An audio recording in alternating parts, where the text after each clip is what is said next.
Hi, எல்லாருக்கும் வணக்கம்ங்க. என் பேர் வந்து திலகா. என்னோடய சேனல் நேம் வந்து த்ரெட்ஸ் ஆஃப் திலகா அப்படின்ற நேமில் வந்து யூடியூப் சேனல் வந்து நான் ஆரம்பிச்சிருக்கேன். ஸோ அதில் அந்த சேனல் வந்து பார்த்திங்க அப்படின்னா ஒரு vlog மாதிரி போடலாம் அப்படின்னு இருக்கேன். ஸோ எல்லோரும் அதுக்கு வந்து சப்போர்ட் பண்ணுங்கள். இந்த சேனலை ஆரம்பிக்கிறதுக்கு வந்து ஒரு 3 ரீசனுக்காக நான் ஆரம்பிச்சிருக்கேன். ஒன்று வந்துட்டு ஃபஸ்ட்டு எனக்கு இன்கம் வேணும், அதுக்காகவும். ரெண்டாவது நிறைய சொந்த பந்தங்கள் வேணும் அப்படின்ற ஒரு ஆசைக்காகவும். கொரோனா டைமுக்கு முன்னாடி வரையும் ஜாப் போயிட்டுருந்தேன். கொரோனா டைம் அப்போ கொஞ்சம் உடம்பு முடியாததுனால ஜாபை வந்து விட்டுட்டு வீட்டில் இருக்கோம். ஸோ இப்போ வந்து எனக்கு ஒரு பொண்ணு, அந்த பொண்ணையும் பார்த்துக்கிட்டு வேலைக்கு போகிறது. நாங்கள் வந்து முன்னாடி சென்னையில் இருந்தோம். சென்னையிலேருந்து அங்கே வந்து அது வேறு லைஃபு. சென்னையிலேருந்து இப்போ காரைக்கால் வந்துட்டோம். இங்கே ஜாபுக்கு போகணும் அப்படின்னா இங்கே பாப்பாவையும் பார்க்கணும், ஹஸ்பண்டையும் பார்க்கணும், ஜாபுக்கும் போகிறதுன்றது ஒரு கஷ்டம். ஸோ வீட்டில் இருக்கிற இந்த ஃப்ரீ டைமில் ஏதாவது யூஸ்ஃபுல்லாக பண்ணலாம் அப்படின்றதுக்காக இந்த சேனல் வந்து ஆரம்பிச்சிருக்கேன். த்ரெட்ஸ் ஆஃப் திலகா அப்படின்ற சேனலுக்கு சப்போர்ட் பண்ணுங்கள்.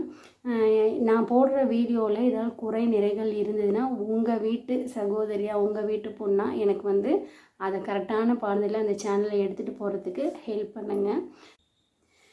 இந்த சேனல் பார்த்திங்கன்னா 3 ரீசனுக்காக நான் ஆரம்பித்தேன். ஃபஸ்ட்டு வந்து எனக்கு வந்து ஒரு இன்கம் வேணும், அதுக்காகவும். ரெண்டாவது எனக்கு நிறைய சொந்த பந்தங்கள் வேணும், என்னை சுற்றி நிறைய சொந்தங்கள் இருக்கணும்னு எனக்கு ஒரு ஆசை.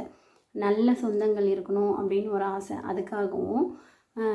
மூணாவது வந்து பார்த்திங்க அப்படின்னா இப்போ என் ஹஸ்பண்டும் பொண்ணும் வந்து மார்னிங் அந்த 7:30க்கு ஸ்கூல் ஆஃபீஸ் கிளம்பிட்டாங்க அப்படின்னா ஈவினிங் வரையும் நான் தனிமையாக இருக்க மாதிரி எனக்கு ஒரு ஃபீலு. ஸோ அதில் ஏதோ வந்து நம்ம என்னோடய டைமை வந்து நல்ல விஷயத்துக்கு யூஸ் பண்ணணும் அப்படின்றதுக்காக சரி யூடியூப் போகலாம், எனக்கு தெரிஞ்ச சில விஷயங்களை நம்ம யூடியூப்பில் வந்து போடலாம். ஸோ எடிட்டிங் அது இதுன்னு அப்படியே போயிடும். ஸோ அதுக்காக தான் இந்த சேனல் வந்து ஆரம்பித்தேன். ஸோ இந்த சேனல் வந்து நல்லா க்ரோத் ஆகி நல்லபடியாக ரீச் ஆகணும் அப்படின்றதுக்காக நீங்கள் வந்து எனக்கு ஹெல்ப் பண்ணுங்கள். என்னோடய சேனல் நேம் பார்த்திங்க அப்படின்னா த்ரெட்ஸ் ஆஃப் திலகா. அந்த சேனலை வந்து உங்கள் மொபைலில் சப்ஸ்கிரைப் பண்ணி வச்சுக்கோங்க. இந்த சேனலில் ஏதாவது குறை நிறைகள் இருந்தாலும் என்னை வந்து கரெக்டாக கைட் பண்ணுங்கள். அதே மாதிரி உங்கள் வீட்டு பொண்ணாக எனக்கு வந்து சப்போர்ட் பண்ணுங்கள். ரொம்ப நன்றி.